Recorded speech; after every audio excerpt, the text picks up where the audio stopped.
Hello guys, स्वागत है अपने यूट्यूब चैनल द साइंस जी में। आज हम बात करने वाले हैं इस वीडियो में 12th बायोलॉजी के चैप्टर नंबर 5 की, जिसका नाम है वंशागति व विविधता के सिद्धांत, principle of inheritance and variation. सबसे पहले अपन बात करेंगे इस बार बोर्ड एग्जाम 2024 के अंदर ये चैप्टर कितने नंबर का पूछे जाने वाला है। तो चैप्टर के टोटल मार्क्स कितने हैं? 5। और इन 5 नंबरों का जो डिवाइडेशन कर रखा है वो इस प्रकार से है कि इसमें वस्तुनिष्ठ क्वेश्चनों की संख्या होगी 1, रिक्त स्थान होंगे 1, अतिलघुत्तरात्मक 1 और लघुत्तरात्मक आएंगे 2। और वो नंबरिंग क्या है? नंबरिंग ये है कि वस्तुनिष्ठ है वो आधे नंबर के, रिक्त स्थान आधे नंबर के, अतिलघुत्तरात्मक 1 नंबर के और लघुत्तरात्मक है वो 2 आएंगे 1.5 नंबर के, तो टोटल हो गए 3। इस प्रकार से चैप्टर हो गया अपने कितने नंबर का? 5 नंबर का। चलिए अब अपन बात करते हैं चैप्टर के अंदर आने वाले टॉपिक्स और क्वेश्चन की। देखो, सबसे पहले अपन बात करें जो चैप्टर के नाम में लिखा हुआ है क्या? वंशागति। वंशागति बोले तो इनहेरिटेंस। इनहेरिटेंस क्या होती है? अब वंशागति पढ़ने से पहले एक चीज अपन और पढ़ेंगे, वो होते हैं क्या? आनुवांशिक लक्षण, हेरिडेटरी कैरेक्टर, यानी ऐसे लक्षण जो एक पीढ़ी से दूसरी पीढ़ी में जाते हैं वो क्या कहलाते हैं? आनुवांशिक लक्षण। और आनुवांशिक लक्षणों का एक पीढ़ी से दूसरी पीढ़ी में जाना वो क्या कहलाता है? अपने वंशागति। देखो, ये रिवीजन क्लास है तो अपन इन चैप्टरों को, टॉपिक्स को अपन जल्दी जल्दी अपन इनकी डेफिनेशन याद करेंगे या अपन समझेंगे, ठीक है? अपने पास इतना टाइम नहीं है चीजों को अपन डिटेल में जाए। अच्छा, डिटेल भी क्या है? इनकी डिटेल भी यही है कि अभी तक तो इनकी क्या है? डेफिनेशन है, ठीक है? देखो, नेक्स्ट इसमें डेफिनेशन आती है क्या? आनुवांशिक। आनुवांशिकी क्या है? आनुवांशिकी को इंग्लिश में बोलते हैं क्या? जेनेटिक्स। आनुवांशिकी क्या है? जेनेटिक्स क्या है? एक विज्ञान की ब्रांच है, विज्ञान की एक शाखा है जीव विज्ञान की, वो भी जिसमें क्या किया जाता है? वंशागति, आनुवांशिक लक्षण और विविधता, इन सब चीजों का क्या किया जाता है? अध्ययन किया जाता है, स्टडी की जाती है। तो उसे अपन क्या बोलते हैं? आनुवांशिकी कहते हैं। The branch of biology in which we study about inheritance and variation और जेनेटिक्स, ठीक है? यानी कि जीव विज्ञान की वह शाखा जिसमें वंशागति विविधता का अध्ययन किया जाता है वो क्या कहलाती है? आनुवांशिकी कहलाती है। अब ये जो जेनेटिक्स वर्ड है, मैं केवल वर्ड की बात कर रहा हूँ। जो वर्ड है वो किसने दिया था? वो दिया था किसने? बैटसन के द्वारा। ध्यान रखना, फादर ऑफ जेनेटिक्स अलग है। अब आपको पता है कि फादर ऑफ जेनेटिक्स कौन है और आप इनको अच्छी तरह जानते हो। इन्हीं को अगर आप बायोलॉजी ले रहे, इनको नहीं जानते तो आपकी बायोलॉजी लेना आप है एक तरीके से। अब देखो, उनका नाम क्या है? Gregor John Mendel, father of genetics. आनुवांशिकी के जो पिता है, आनुवांशिकी के जो जनक है वो कौन है? ग्रेगर जॉन मेंडल है। अब इनको क्यों कहा जाता है? क्योंकि इन्होंने क्या कहते हैं? आनुवांशिकी पर सबसे ज्यादा प्रयोग किए थे, आनुवांशिक लक्षणों के बारे में बताया था कि अपने अंदर या किसी भी जीव के अंदर जो आनुवांशिक लक्षण कैसे जाते हैं, कैसे एक जीव के अंदर के जो लक्षण है वो अपने माता पिता से या कह सकते हैं अपने जनक के समान दिखते हैं, उनके हूबहू उनके जैसे दिखते हैं। तो इन सब के बारे में किसने बताया था? Gregor John Mendel. मेंडल के बारे में अपन कुछ बात करें तो इसके देखो डेट ऑफ बर्थ देखिए तो जन्म हुआ था इनका 22 जुलाई 1822। तो कहाँ हुआ था? देश का नाम याद रखना।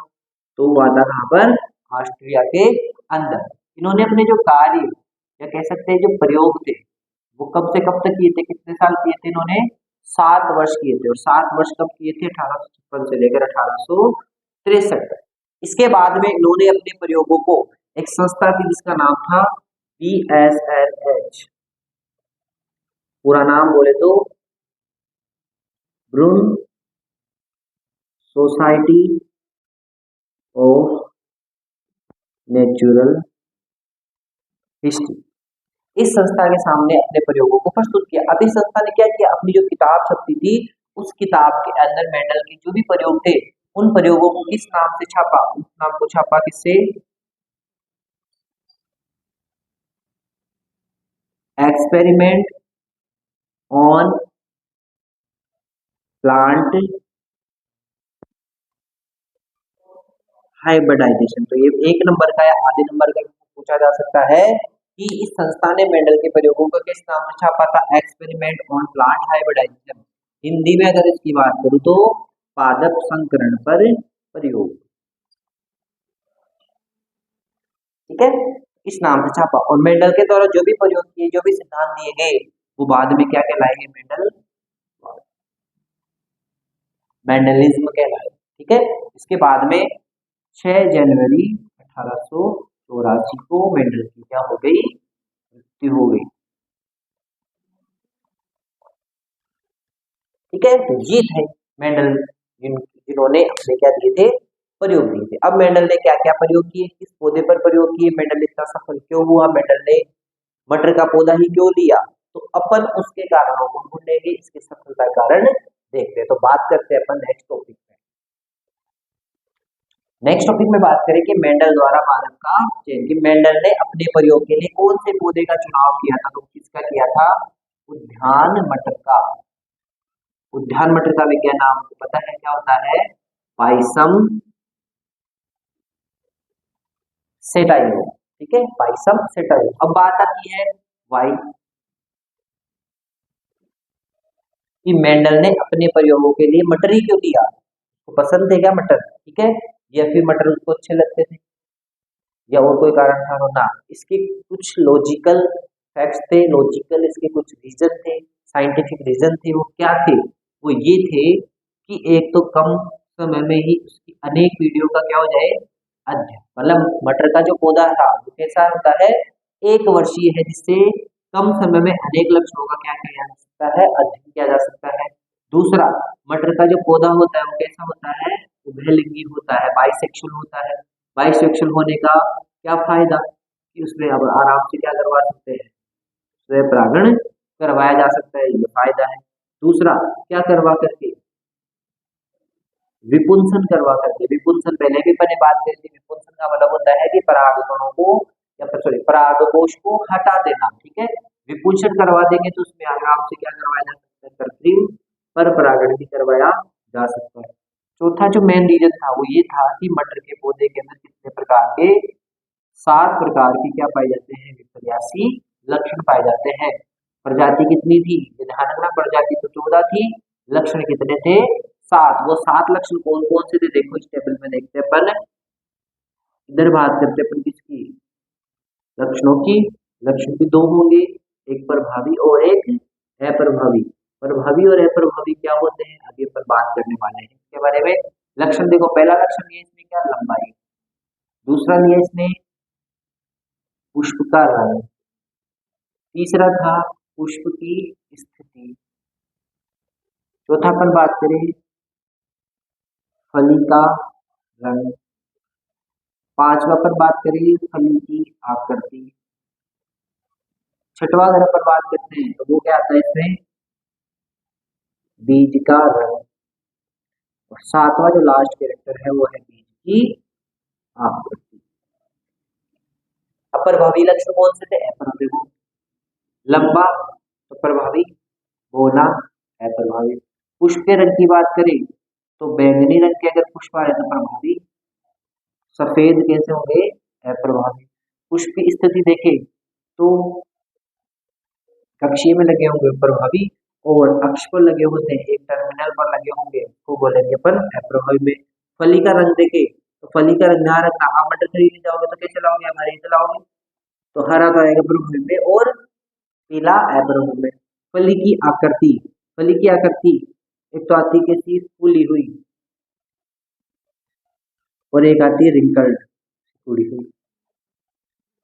ठीक है, एक अपन बीज का रंग देखें तो बीज का रंग कैसा आएगा, पीला, पीले वाले होते हैं प्रभावी, हरे वाले अप्रभावी।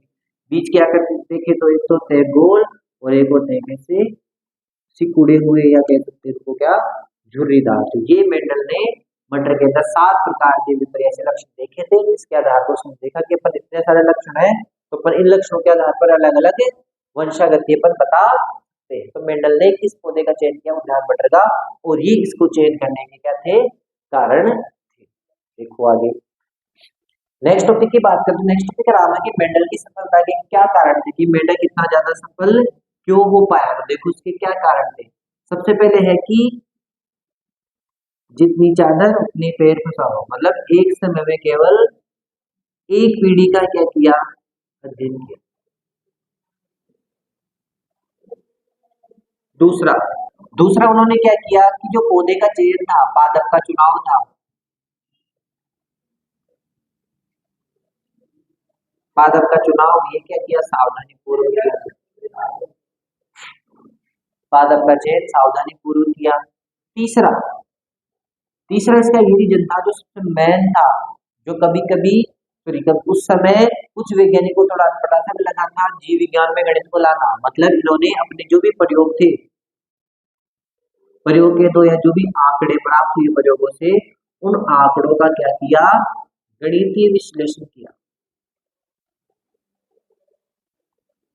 तो ये कुछ मेंडल की सफलता के क्या थे, कारण थे कि उन्होंने एक समय में केवल एक पीढ़ी का अध्ययन किया, पादप का चयन है वो सावधानी पूर्वक किया, अपने जो भी प्रयोग आए, जो भी प्रयोग किए और उन प्रयोगों से जो भी आंकड़े प्राप्त हुए, उन आंकड़ों का गणितीय रूप से क्या किया था, विश्लेषण किया था। ये मेंडल की सफलता के कुछ कारण थे। अच्छा, इन मेंडल की सफलता के कारण से आप अपने जीवन में भी सफलता के कुछ रीजन ढूंढ सकते हो। देखो कैसे, एक समय में एक ही पीढ़ी का अध्ययन, जितने पेड़ सॉरी जितनी चादर हो उतने ही क्या पठारो अपने पेड़, समझ गए, आवश्यकता से ज्यादा अपने को किसी चीज की इच्छा ना करो एक तरीके से, ठीक है।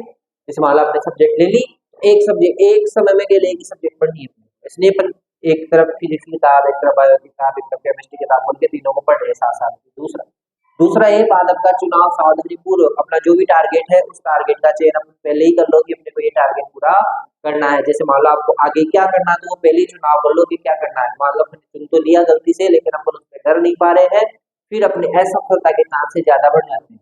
और एनालिसिस करो, ठीक है, कि मेंडल ने जो प्रयोगों द्वारा आपने प्राप्त उसका गणितीय विश्लेषण किया, एनालिसिस किया, वैसे आप भी अपने ऊपर क्या करो, एनालिसिस करो कि हम इस चीज को याद कर पा रहे हैं, नहीं कर पा रहे, अपने आप काम आने वाली है या नहीं आने वाली। तो मेंडल की सफलता से आप अपनी सफलता के भी कुछ कारण ढूंढ सकते हो, ठीक है। नेक्स्ट अपन बात करें कि जो मेंडलवाद था, मेंडलवाद क्या था, जैसे गांधीवाद होता है, गांधीवादी परंपरा की गांधी जी के द्वारा जो भी चीजें चलाई गई या जो भी उनके द्वारा प्रयास किए गए, आंदोलन किए गए, उनके द्वारा जो भी सिद्धांत अपनाए गए, उन सबको अपन गांधीवादी बोलते हैं। वैसे मेंडल के द्वारा जो भी प्रयोग किए गए थे, मेंडल द्वारा किए गए प्रयोगों को ही अपन एक तरीके से उनके सिद्धांतों को, उनके परिणामों को, उनके द्वारा कही जो भी बातें हैं, उन सबको पर क्या बोलते हैं, मेंडलवाद कहते हैं। और इस मेंडलवाद की कुछ वैज्ञानिकों ने क्या करी, पुनर्खोज करी।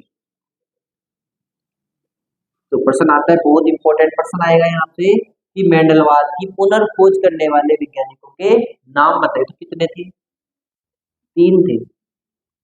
तीन कौन कौन से थे, एक तो कौन था, ह्यूगो डीवरीज,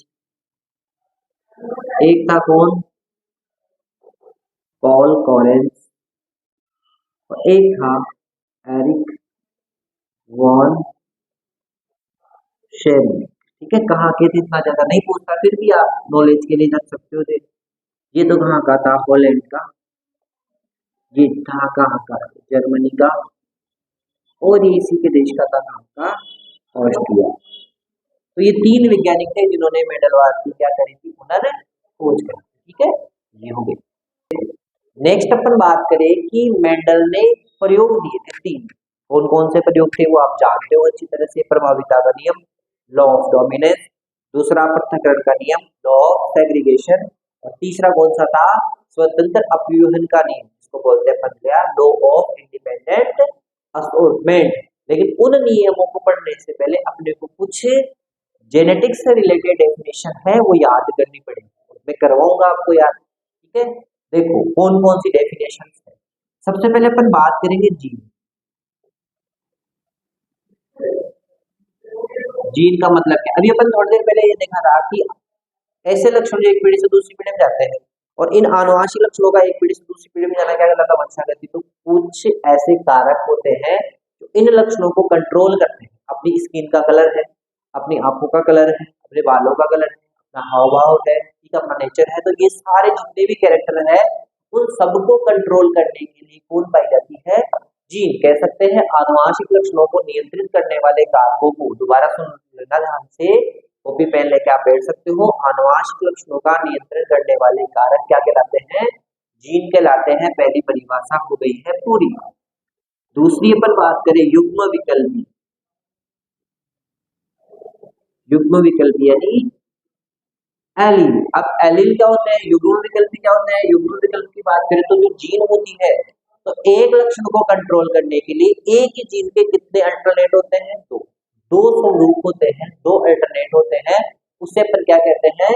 युग्म विकल्प। The alternate form of allele क्या कहलाएंगे? Sorry, alternate form of a gene which control a hereditary character, तो उसे क्या बोलते हैं? युग्म विकल्प या एलील कहा जाता है। जैसे कि लंबाई के लक्षणों को कंट्रोल करने के लिए ये भी होगा, लेकिन है कितने? देखो दो है, ये भी लंबाई का ही लक्षण है, ये भी लंबाई का लक्षण है, और अगर इसकी बात करें तो ये किसका लक्षण है? बोलो, लेकिन कितने थे? ये दो।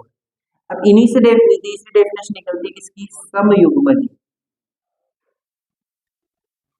होमोजाइगस इसको बोलते हैं। और इसी से चौथी डेफिनेशन आती है क्या? विषम युग्मजी, इसको बोलेंगे क्या? हेट्रोजाइगस, और इसको बोलेंगे होमोजाइगस।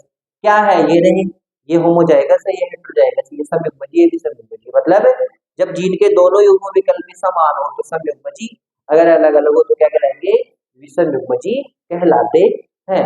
नेक्स्ट अपन चौथी चौथी नहीं, पांचवी डेफिनेशन की अपन बात करें तो पांचवी तो है प्रभावी लक्षण, बोले तो डोमिनेंट कैरेक्टर।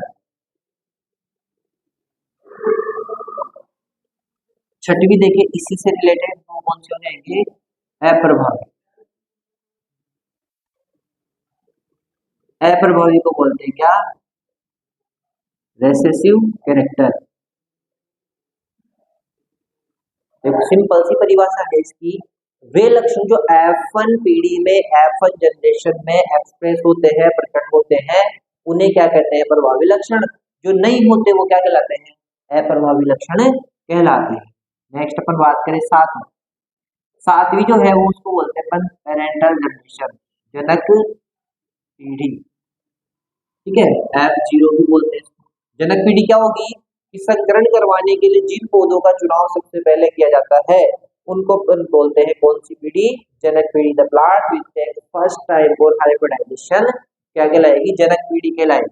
अब आगे वाली तो सिंपल सिंपल डेफिनेशन है, कौन सी पीढ़ी? F1, ऐसे F2, ठीक है, ऐसे आगे 3 4 5 चलती रहेगी। तो जनक पीढ़ी से प्राप्त पीढ़ी F1 पीढ़ी कहलाएगी, F1 पीढ़ी से प्राप्त पीढ़ी F2 पीढ़ी कहलाएगी। मैं बोलूं F9 का मतलब क्या होगा? F8 से प्राप्त पीढ़ी क्या कहलाएगी? F9 पीढ़ी कहलाएगी। ठीक है, नेक्स्ट डेफिनेशन की बात करूं मैं, इसमें कितनी हो गई? ये 8।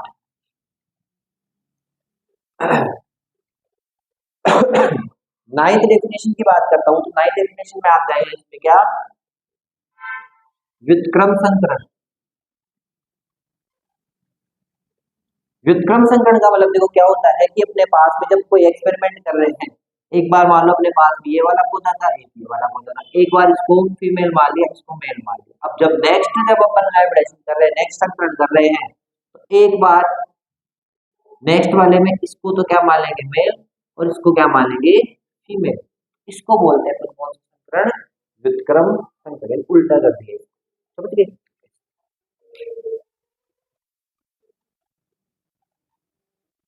देखो नेक्स्ट डेफिनेशन बात करें अपन 10th नंबर की, वो है एक तो क्या? लक्षण प्रारूप, इसको तो बोलते हैं फिनोटाइप।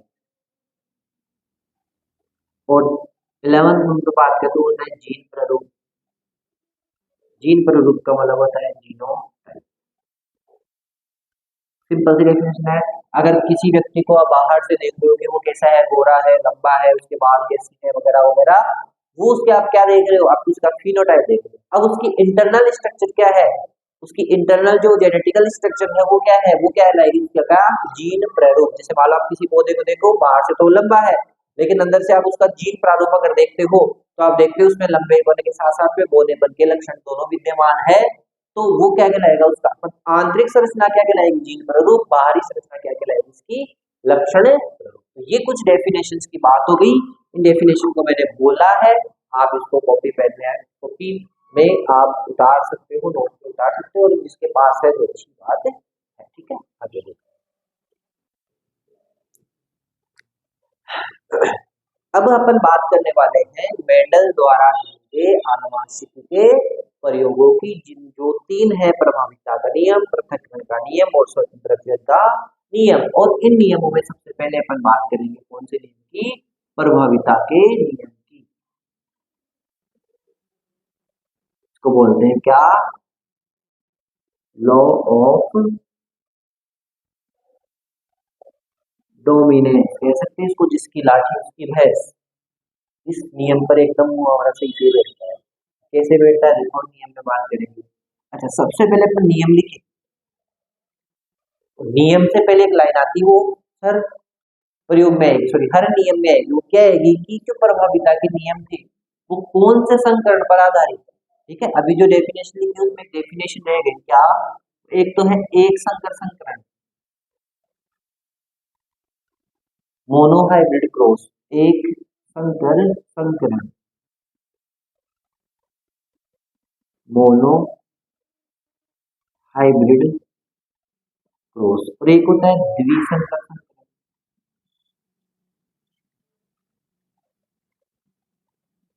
डाई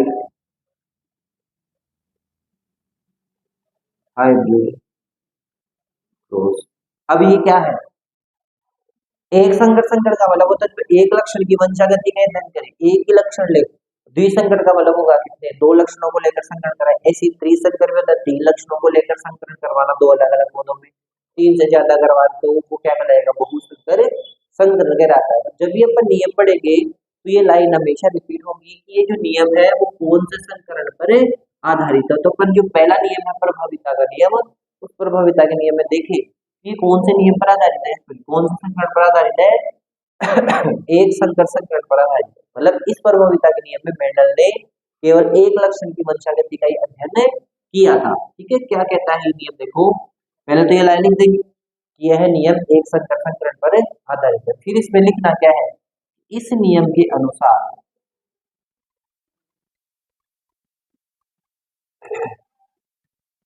इस नियम के अनुसार जब एक लक्षण को लेकर दो अलग अलग पात्रों के मध्य संकरण करवाया जाता है,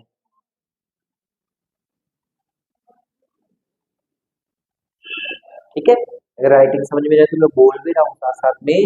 इस नियम के अनुसार जब एक लक्षण को लेकर दो अलग अलग पात्रों के मध्य संकरण कराया जाता है तो कौन सी पीढ़ी में, F1 पीढ़ी में केवल कौन से लक्षण प्रकट होंगे, प्रभावी लक्षण, ओनली प्रभावी लक्षण प्रकट होते हैं, अप्रभावी लक्षण प्रकट नहीं होते, क्योंकि प्रभावी लक्षण अप्रभावी लक्षणों को प्रकट होने ही नहीं देते। इसी वजह से इस नियम को कहा जाता है जिसकी लाठी उसकी भैंस, यानी जो लक्षण प्रभावी होगा वही एक्सप्रेस होगा किसमें, प्रभाविता के F1 पीढ़ी में। ठीक है, इंग्लिश में अगर बात करूं तो इंग्लिश में क्या हो जाएगा ये, कि पहले तो बता देंगे कि this law is dependent on monohybrid cross. According to this law, when we cross between two plants which have one hereditary characters, then in the F1 generation only dominant character expressed, not recessive. ठीक है, अब अपन देखें कि इसका आरेख बनाइए, इसका Punnett square के द्वारा डायग्राम समझो। देखो क्या है कि अपन ने दो पौधे लिए, कैपिटल टी और स्मॉल टी। अब ये कैसा पौधा है, लंबा,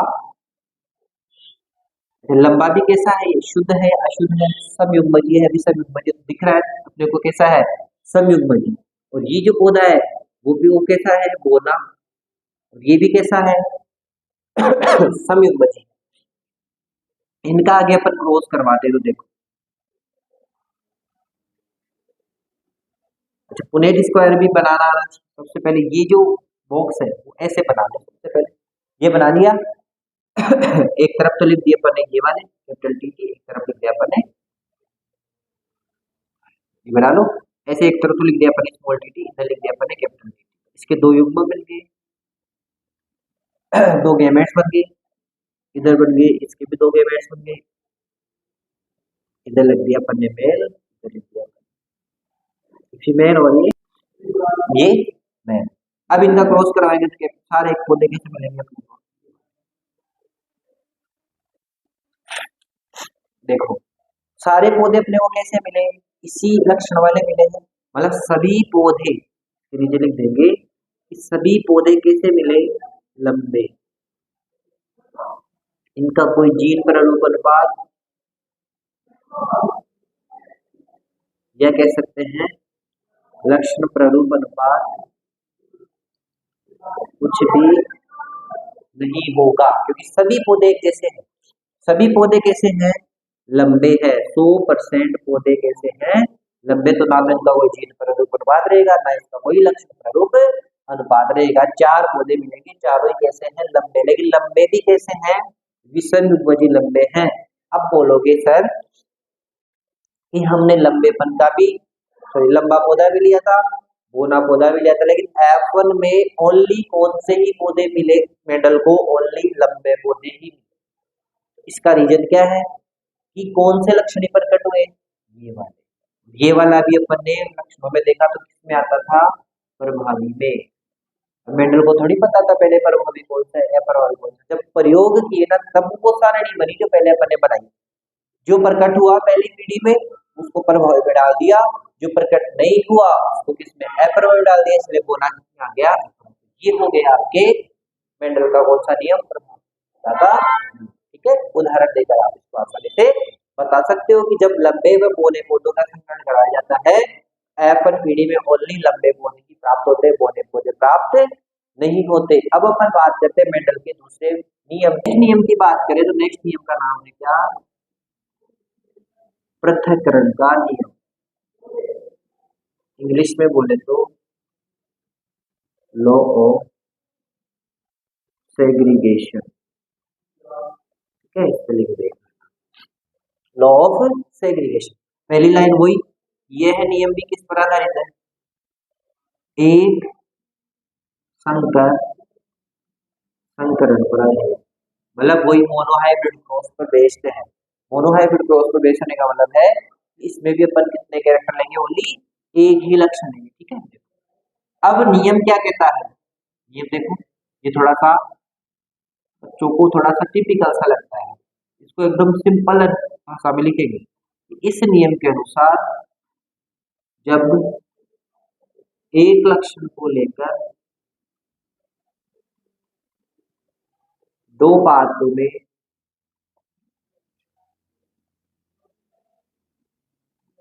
संकरण कराया जाता है तो बस ये तो प्रवर्तक नियम में भी था। चेंज क्या होगा? यहां से चेंज होगा क्या? तो F1 पीढ़ी में युग्मक बनते समय दोनों युग्म विकल्पी एक दूसरे से पृथक होकर, दोनों युग्म विकल्पी एक दूसरे से क्या होंगे? अलग, यानी कि पृथक होकर अलग अलग युग्मकों में प्रवेश कर जाते हैं। ये हो गया आपके पृथक्करण का नियम। देखो अब इसमें हुआ क्या? यहाँ से ये चीज इंपॉर्टेंट है कि F1 पीढ़ी में जब गेमेट्स बने तो उनके जो युग्म विकल्प थे वो यहाँ से क्या हो गए? मतलब पृथक हो गए। इसी वजह से इसको क्या किया गया है? पृथक्करण का नियम। और पृथक होकर किसमें चले गए? अलग अलग युग्मकों में चले गए। इसीलिए से इस नियम को अन्य नामों से भी जाना जाता है। इस चीज को बोलते हैं क्या? विसंयोजन। विसंयोजन का नियम, या इसे कहते हैं क्या?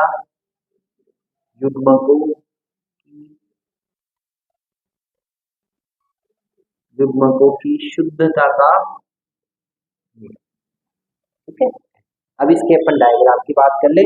डायग्राम में देखो वही पौधे लेंगे अपन, कैपिटल टी स्मॉल टी और स्मॉल टी। अपने को पता था, अभी अपन ने चेकर बोर्ड बनाया चेकर बोर्ड पे अपने को पता है कि सारे पौधे कैसे मिले थे अपने को, कैपिटल टी और स्मॉल टी में। तो वहां तक तो वो डायग्राम सेम है, आप प्रभाविता के नियम में जाके देख लेना वो डायग्राम। उसके बाद में उन्होंने कौन सी प्रोसेस करवाई, उन्होंने प्रोसेस करवाई कौन सी, स्वपरागण की। और स्वपरागण की उन्होंने द्वितीयक पीढ़ी प्राप्त करी, F2 पीढ़ी प्राप्त करी। अब F2 पीढ़ी का डायग्राम देखें, ठीक है, ये हो गए आपके फीमेल, ये अब स्वपरागण कराए तो इधर भी एक पौधा रहेगा और इधर भी एक पौधा रहेगा, कैपिटल टी स्मॉल टी, यानी कैपिटल टी और दोनों का संकट कराए कैपिटल टी कैपिटल टी, इसका इससे कराए कैपिटल टी स्मॉल टी, फिर इसका इससे कराए कैपिटल टी स्मॉल टी, इसका इससे कराए स्मॉल टी। और आप देख सकते हो इसमें कि मैं ओनली बोलूं लंबे पौधे कितने मिले, ओनली मैं बोल रहा हूँ बाहर से दर्पण ले रहा हूँ, लंबे पौधे कितने हैं, 3। मैं बोलूं बोने कितने हैं, बोने कितने हैं, तो बाहर से जो लक्षण देख रहे हैं तो ये कौन सा अनुपात हुआ इसका, लक्षण प्ररूप अनुपात, वो कितना आया, 3:1। अब मैं बात करूं इसका क्या, जीन प्ररूप अनुपात। तो जीन प्ररूप अनुपात देखो इसमें ये कैसा है, शुद्ध लंबा यानी कि 1, ये दोनों कैसे हैं, लंबे तो है लेकिन कैसे हैं, शुद्ध 2, और ये कैसा है, शुद्ध बोलो क्या है। तो लक्षण प्ररूप अनुपात होता है 3:1 और जीन प्ररूप अनुपात होता है 1:2:1। ये आपको ऐसे पूछ सकता है कि एक संकर संकरण के अंदर लक्षण प्ररूप अनुपात और जीन प्ररूप अनुपात कितना होता है, तो लक्षण प्ररूप 3:1 और जीन प्ररूप अनुपात होता है कितना, 1:2:1। ये हो गया आपके क्या, पृथक्करण का नियम। नेक्स्ट नियम की बात करें जिसका नाम है स्वतंत्र अपव्यय का नियम।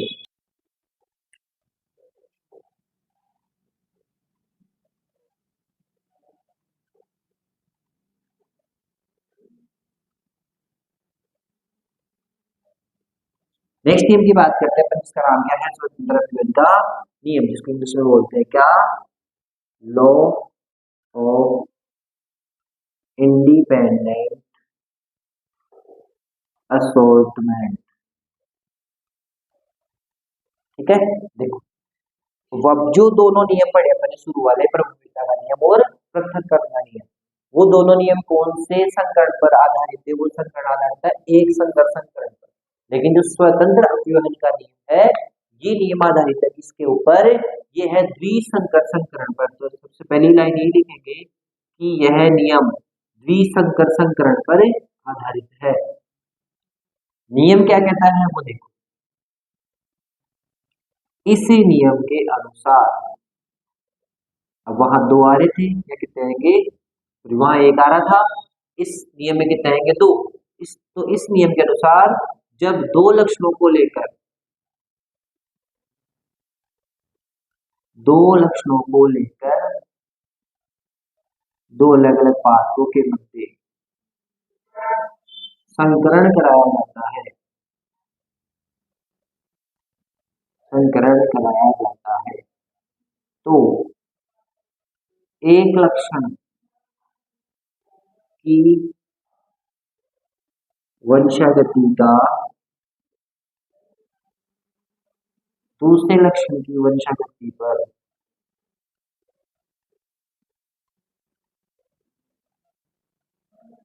कोई प्रभाव नहीं पड़ता, अर्थात दोनों लक्षण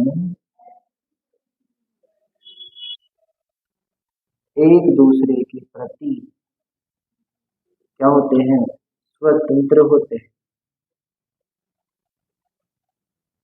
ये लो, ये हो गया आपके क्या, स्वतंत्र अपव्यय का नियम। ठीक है, बहुत सिंपल सी भाषा के कि जब 2 लक्षणों को लेकर अपन पार्थों के मध्य संकरण कराएंगे, एक लक्षण की वंशागति का दूसरे लक्षण की वंशागति पर कोई प्रभाव नहीं पड़ता है, दोनों लक्षण एक दूसरे के प्रति क्या होते हैं, स्वतंत्र होते हैं। बात करें अपन इसके आरेख की, तो आरेख की बात करते सबसे पहले अपन पौधे लेंगे, वो ऐसे पौधे लेंगे जिनके बीच का रंग होगा पीला और आकृति कैसी होगी, गोल। तो ये कैसे है,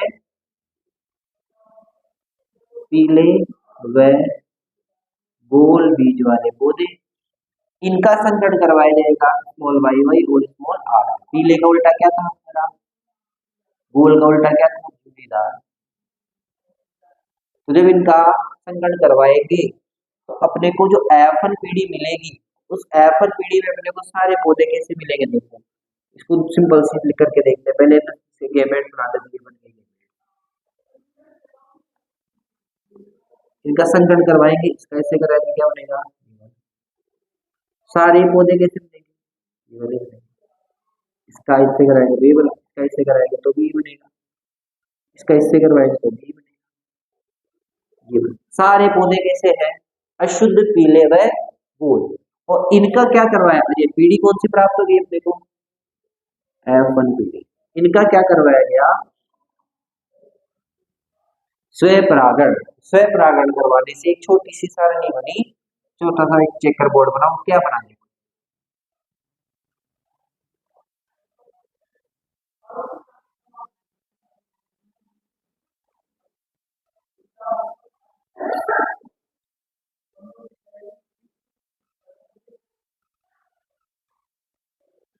ये बॉक्स तो सब में बनेगा। इधर अपन लिख देंगे क्या, फीमेल और ये मेल। यहाँ पर अपने पास में ये वाले पौधे, इधर भी ये वाले, क्योंकि अपन स्वपरागण करवा रहे हैं। कितने हैं, 4, तो सीधी सी बात है कितने बॉक्स बनेंगे, 4, 1 2 3 और ये चौथा 4। इधर भी कितने बनेंगे, 4, 1 2 3 और ये, ऐसे टोटल 16 पौधे मिले। अब करना क्या है, कैसे बनाए इस इतनी बड़ी सारणी को, अपन कैसे बनाए, देखो सिंपल सा तरीका है। सबसे पहले लिखो आप capital Y small y small y, इधर भी लिख दो कैपिटल वाई स्मॉल वाई। ठीक है, दूसरा काम क्या करना है, ये वाले को capital R small r, capital R small r, capital R small r, capital R. बस कुछ नहीं करना, अपने को मिलाना है, तो मिलाया अपने प्रकार। अपने को अगर ये वाला पौधा मिलाना है, अगर अपने को लास्ट वाला मिलाना है, तो ऐसे अपन सारे पौधों को मिला देंगे। ये बन चुकी है अपने पास में क्या, मेंडल के स्वतंत्र अवयव नियम, क्या, स्वपरागण की सारणी। अब इस सारणी के आधार पर आपको याद करने पड़ेंगे इसके क्या, लक्षण प्रारूप अनुपात और जीन प्रारूप अनुपात। बात करें पर लक्षण प्रारूप अनुपात की, तो वो होता है कितना, 9 अनुपात 3 अनुपात 3 अनुपात 1।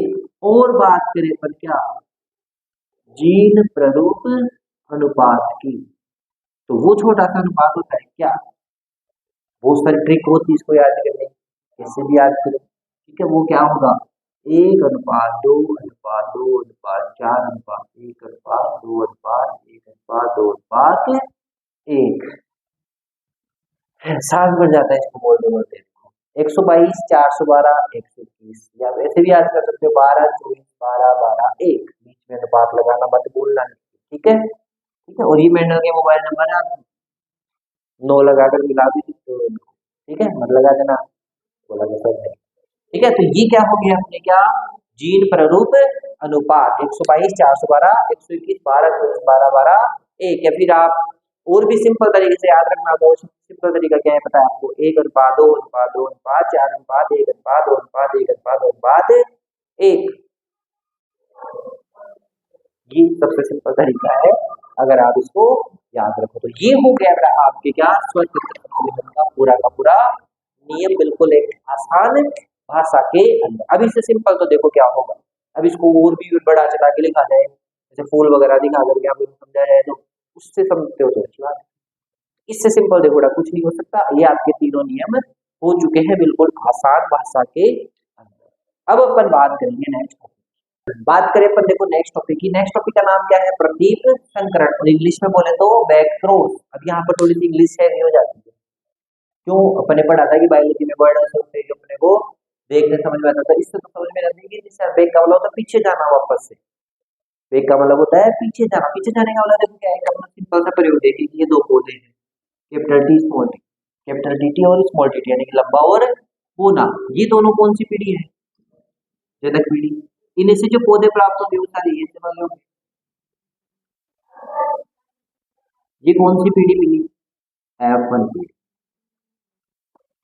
ठीक है, अब देखो नाम से पता चल रहा है बैक क्रॉस यानी पीछे जाके क्रॉस करवाओ वापस से। F1 पीढ़ी का क्रॉस करवाओ उनके पेरेंट से, जनक से। अब जनक से जब क्रॉस करवाते हैं तो उसको अपन बोलते हैं क्या? प्रदीप संकर। तो इसकी परिभाषा बन गई, देखो F1 पीढ़ी में प्राप्त पौधों का संकरण जनक पीढ़ी के पौधों से करवाना क्या कहलाता है? बैक क्रॉस कहलाता है, प्रदीप संकरण कहलाता है। अब आपको दिमाग में क्वेश्चन होगा सर जनक तो यहाँ पर दो है, एक तो कैसा है? प्रभावी है, और एक ऐसा है अप्रभावी है। किससे करवाए? तो दोनों से करवा दो। तो दोनों से करवाओगे तो इसके कितने प्रकार हो गए? इसके दो प्रकार हो गए। वो दो प्रकार कौन कौन से हैं? देखो पहला जो प्रकार होगा उसको तो बोलेंगे अपन बाह्य संकरण। तो पहला कौन सा? पहला वो वाला कि जब F1 पीढ़ी का क्रॉस करवाया जाएगा कौन से जनक के साथ में? डोमिनेंट पेरेंट के साथ में, यानी कि प्रभावी जनक के साथ में जब संकरण करवाया जाएगा उसको बोलेंगे अपन बाह्य संकरण। और जब दूसरा परीक्षण संकरण, परीक्षण संकरण को बोलेंगे अपन क्या? Test cross. टेस्ट क्रॉस का मतलब F1 का संकरण कराओ किससे? अप्रभावी से, तो उसको बोलेंगे अपन क्या?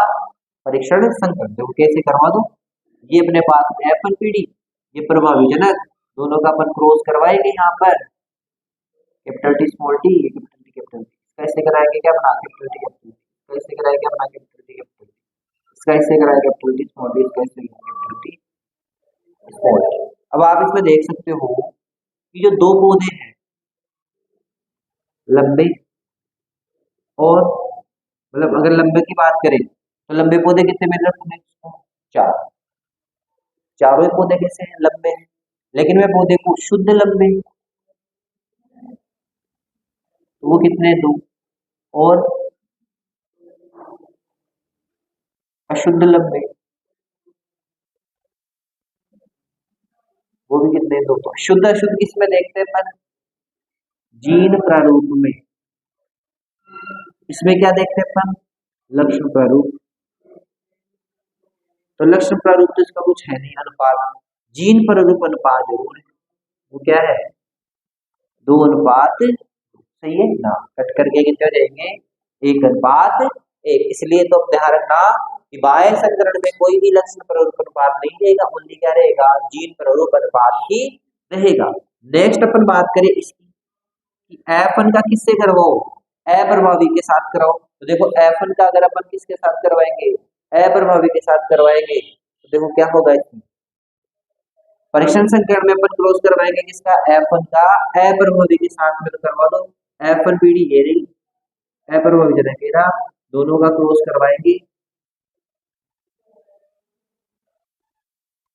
इससे मिला आपने कैपिटल टी स्मॉल टी, इससे मिला आपने कैपिटल टी स्मॉल टी, इससे मिला स्मॉल टी स्मॉल टी, इससे मिला आपने स्मॉल टी स्मॉल टी। मैं बात करूं इसकी कौन सा प्रारूप? लक्षण प्रारूप अनुपात। मतलब इतना ही देखेंगे लंबा है या बोना। ये लंबा है, ये लंबा, दो तो लंबे हैं और दो कैसे बोने? तो 2:2 कट कर कितना हो गया? 1:1। लक्षण प्रारूप अनुपात कितना हो गया? 1:1। मैं इसकी बात करूं कौन से प्रारूप अनुपात की? जीन प्रारूप अनुपात।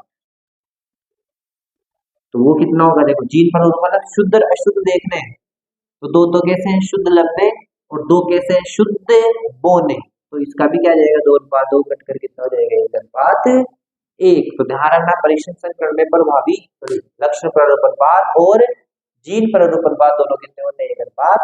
परिभाषा ये रही, जब F1 पीढ़ी का संकरण अप्रभावी जनकों से करवाते हैं, और बाह्य संकरण का मतलब होता है कि जब F1 पीढ़ी का संकरण किससे करवाते हैं? प्रभावी जनक से करवाते हैं। ठीक है, तो ये हो गई आपकी टॉपिक। नेक्स्ट अपन बात करते हैं टॉपिक जिसका नाम क्या है? अपूर्ण प्रभाविता। नाम से बोल रहा है कि अपूर्ण प्रभाविता मतलब जो प्रभाविता का नियम है वो इसमें लागू नहीं होगा। मतलब प्रभावी लक्षण है वो पूर्ण रूप से प्रकट नहीं कर पाएंगे। तो इसको एक प्रयोग द्वारा समझाया गया क्या कि स्वान पौधा होता है एंडेराइलम मेजस, उस पौधे के अंदर दो प्रकार के पौधे लिए, एक तो कौन से? लाल पुष्प वाले, और एक लिए कौन से? सफेद पुष्प वाले। ये तो कौन से हैं? लाल पुष्प वाले पौधे हैं, और एक कौन से हैं? सफेद पुष्प वाले पौधे हैं। अब इन लाल पुष्पों की युग्मक देखो बने इस प्रकार से। इनका जब क्रॉस करवाया गया अपन एक चेकर बोर्ड से समझ ले।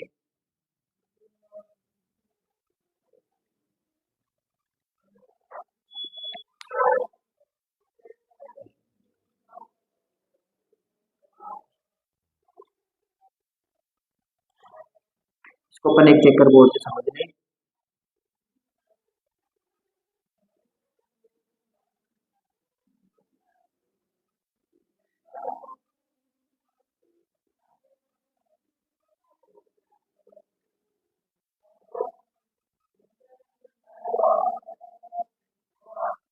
सारे पौधे इस प्रकार के प्राप्त हुए। अगर आपसे प्रभाविता का नियम लगाकर इस पे पूछे थे कि ये पौधे कैसे प्राप्त हुए, तो ये सारे पौधे कैसे मिलने चाहिए? लाल। ये चारों पौधे ये जो मिले हैं वो कैसे मिलने चाहिए? लाल। बट ना, ये लाल ना होकर के ये जो जितने भी पौधे मिले हैं, ये आर वाला जो पौधा मिला है उसका रंग कैसा है? गुलाबी होना चाहिए था। ये जो F1PD है उसमें कौन से लक्षण प्रकट होने चाहिए थे? प्रभावी लक्षण। लेकिन यहाँ पर प्रभावी लक्षण प्रकट पूरी तरह से नहीं हुआ। इस वजह से कौन से पौधे प्राप्त हुए? गुलाबी रंग के पौधे प्राप्त हुए। अगर इनका आगे क्या करवाया गया? स्वयं परागण करवाया गया। तो स्वयं परागण करवाने से क्या होगा? देखो, इधर भी कैपिटल आर स्मॉल आर, इधर भी कैपिटल आर स्मॉल आर, ये अपने मेल और फीमेल।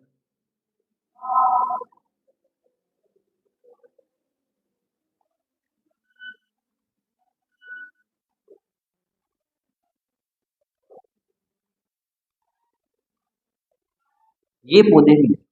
इन पौधों में आप देखोगे कि अगर अपन इनका क्या देखें, लक्षण प्रारूप अनुपात और जीन प्रारूप अनुपात अगर देखते हैं, अनुपात, तो क्या होगा? देखो, मैं पूछूं इनमें से ये पौधा कैसा है? लाल। ये दो पौधे कैसे? गुलाबी। बाहर से देखने पर ये पौधा कैसा है? सफेद। तो लक्षण प्रारूप अनुपात कितना हो गया? 1:2:1, यानी 1:2:1। अब अपने को देखना शुद्ध और अशुद्ध। तो देखो ये एकदम कैसा है? शुद्ध लाल है। एक ये दोनों कैसे हैं? ना तो शुद्ध और अशुद्ध, बीच वाले हैं गुलाबी। तो ये दो, और ये कैसा है? शुद्ध सफेद है। तो कितना हो गया?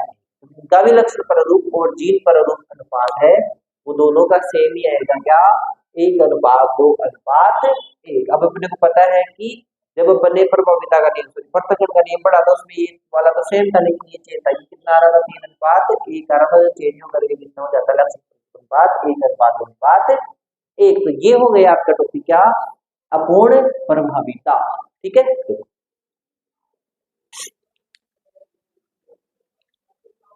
नेक्स्ट टॉपिक की बात करें जिसका नाम क्या है? सह प्रभाविता। अब पहले वाले का नाम क्या था? पूर्ण प्रभाविता, मतलब प्रभावी लक्षण पूर्ण रूप से प्रकट नहीं हो पा रहा था। इसका नाम देखो क्या है? कोडोमिनेंस, यानी कि दोनों ही लक्षण प्रकट हो रहे हैं साथ साथ में ही। अब इससे समझने से पहले अपने को जो अपने ब्लड ग्रुप है उसको समझना पड़ेगा। A B और O, ये अपने 4 ब्लड ग्रुप होते हैं, पता है आपको, बायोलॉजी के स्टूडेंट हो आप, इस वजह से। अब यहाँ पर आप ध्यान देना कि अपना ब्लड ग्रुप जो ए है उसको भी कंट्रोल करने के लिए जीन है। तो ए को कंट्रोल करने के लिए जीन होती है, उसका नाम होता है आई ए। एक और होती है आई ए और आई ओ, या कह सकते हैं I0।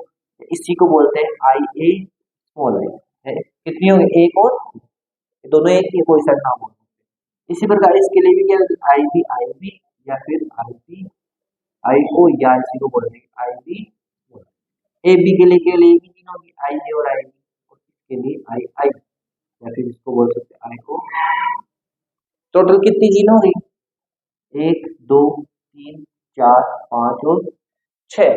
तो मनुष्य के ब्लड ग्रुप को कंट्रोल करने के लिए कितने प्रकार का जीन प्रारूप पाया जाता है? 6 प्रकार का जीन प्रारूप पाया जाता है। इस चीज को ध्यान रखोगे तो आपको सह प्रभाविता समझ में आएगी। अब सह प्रभाविता की परिभाषा तो होगी कि जब F1PD में प्रभावी और अप्रभावी दोनों ही लक्षण प्रकट हो जाए तो उसको ऊपर क्या बोलेंगे? सह प्रभाविता। इसका उदाहरण अपन देके देख सकते हैं। यहाँ पर एक पुरुष है और यहाँ पर है स्त्री। पुरुष है उसका ब्लड ग्रुप है ए, स्त्री है उसका ब्लड ग्रुप है बी, लेकिन वो भी डिपेंड करता है कौन सा वाला। ये तो है शुद्ध। अब शुद्ध का मतलब नहीं कि ब्लड शुद्ध वगैरह ऐसे कुछ, वो नहीं है। शुद्ध का मतलब यहाँ पर समयुग्मजी ए है और ये क्या है? विषमयुग्मजी ए है। ये समयुग्मजी बी और ये भी समयुग्मजी बी। यहाँ पर अपन ले रहे हैं कौन से वाले? समयुग्मजी वाले। तो अपन समयुग्मजी ले लेते हैं। समयुग्मजी ए, इधर भी ले लेते हैं अपन क्या? समयुग्मजी बी। इसका जीनोटाइप क्या होगा? ए आई ए। इसका जीनोटाइप क्या होगा? आई बी और आई बी। युग्मक बनाओ, ऐसे भी समझ सकते हैं अपन इसको, पुनेट वन स्क्वायर भी बना सकते हैं अपन। इसका इससे क्रॉस कराओगे आई ए, इसका इससे कराओगे आई ए आई, सारी